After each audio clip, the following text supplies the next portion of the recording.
Assalamualaikum warahmatullahi wabarakatuh.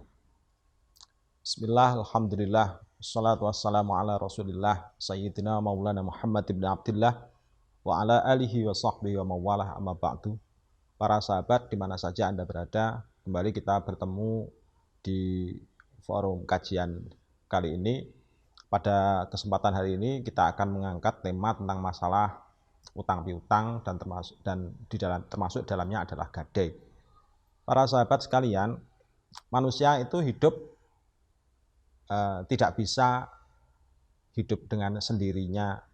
Mungkin saja bisa hidup dengan sendirinya, tapi tetap saja bahwasanya manusia itu membutuhkan pertolongan orang lain.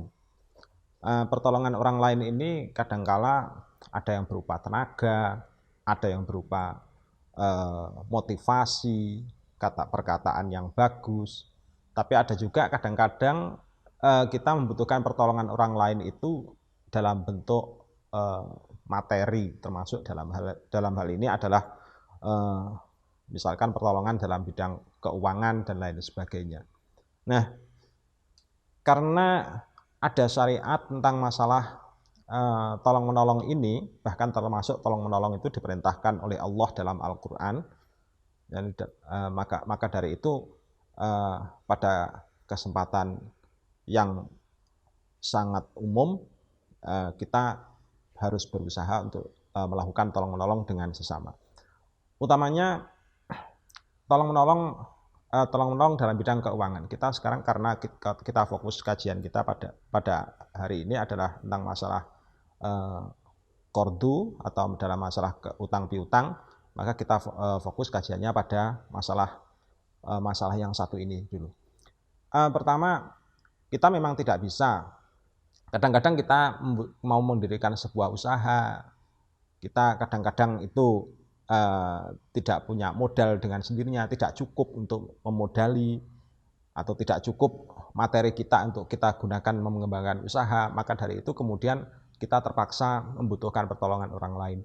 Nah, pertolongan orang lain ini ada kalanya, namanya manusia, itu ada kalanya karena ini adalah saudara saya, ini mungkin adalah tetangga dekat saya, sehingga kemudian mereka memberikan pertolongan itu dengan sukarela atau dengan niat memang karena Allah, semata-mata karena Allah dan semata-mata karena ingin menolong, membantu.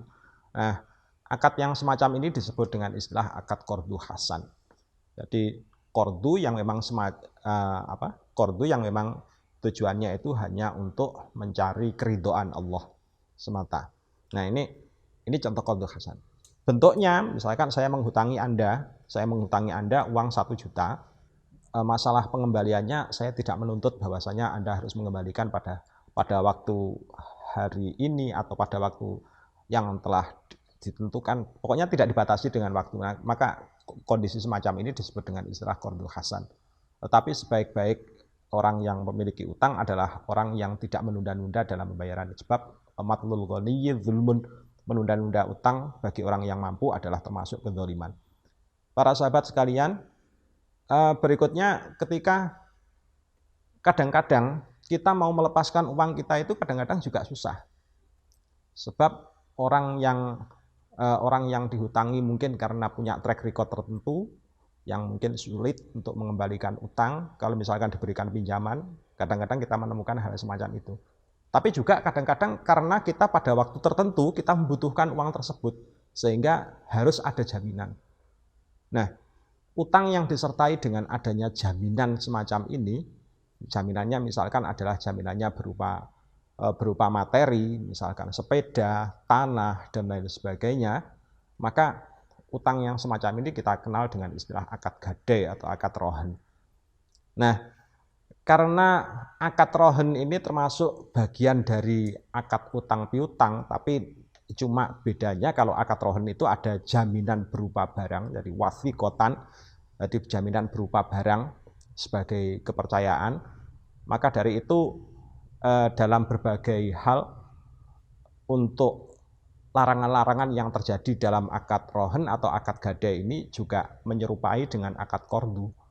Kalau dalam akad kordu itu ada larangan untuk misalkan saya menjami Anda, tapi Anda harus mengembalikan lebih dari apa yang saya pinjamkan, Maka dalam hal semacam ini juga dilarang dalam akad rohen, dalam akad gade.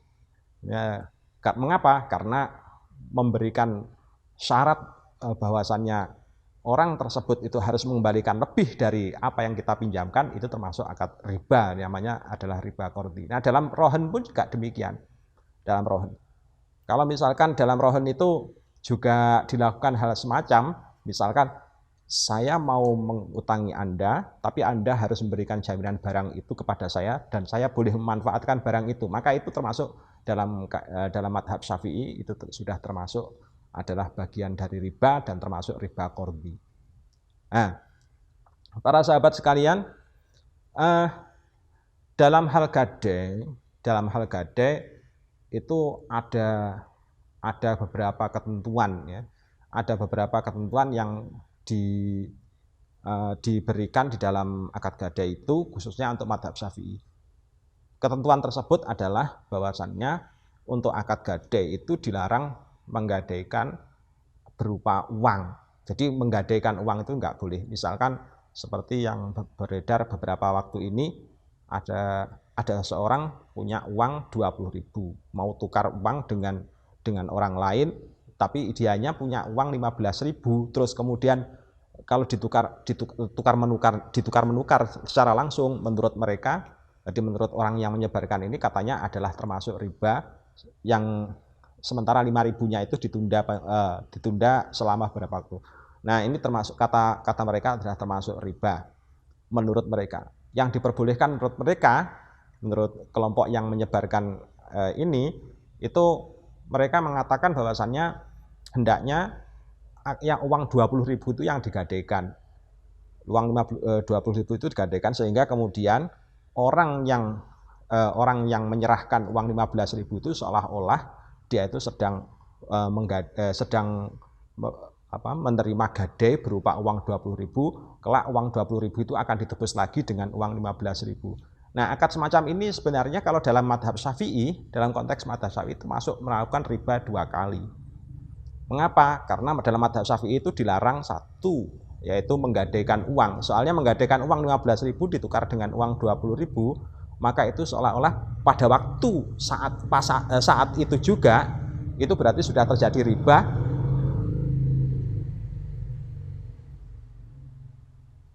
Pada saat itu sudah terjadi riba yang dinamakan dengan istilah riba fadli.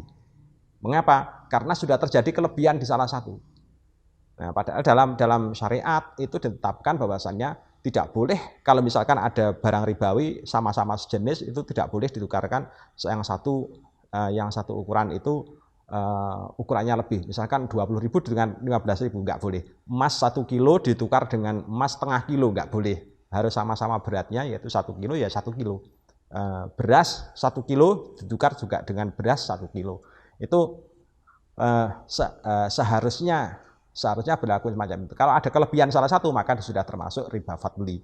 Nah, dalam hal ini termasuk menukar uang tadi itu juga termasuk adalah bagian dari riba fadli.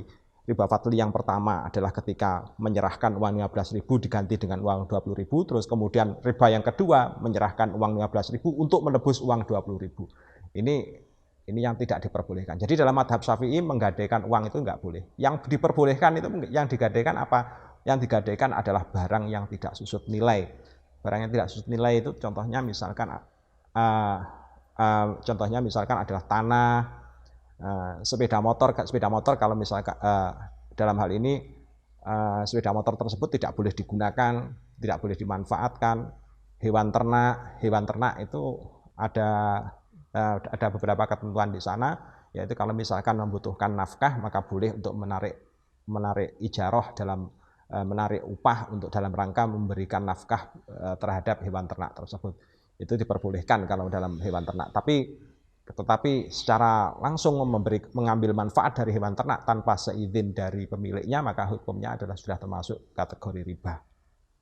Nah, itu ya. Ini untuk sementara kajian kita dalam konteks hari ini, yaitu bahwasanya tolong-menolong itu kadang-kadang juga bisa berupa materi, tolong-menolong yang sifatnya memberikan kepada orang lain berupa uang dinamakan dengan istilah akad qordu. Kordu yang semacam ini, kordunya dinamakan dengan istilah kordu hasan. Tetapi kalau memberikan utang kepada orang lain karena ada pertimbangan sanksi bahwasanya orang tersebut akan bisa mengembalikan atau tidak, misalkan terus sehingga kemudian mengambil jaminan, maka akad yang semacam ini disebut dengan akad gadai. Dalam kedua-duanya tidak boleh mengambil manfaat terhadap barang yang dijaminkan. Sekian kajian pada kesempatan hari ini, semoga bermanfaat buat Anda semua. Assalamualaikum warahmatullahi wabarakatuh.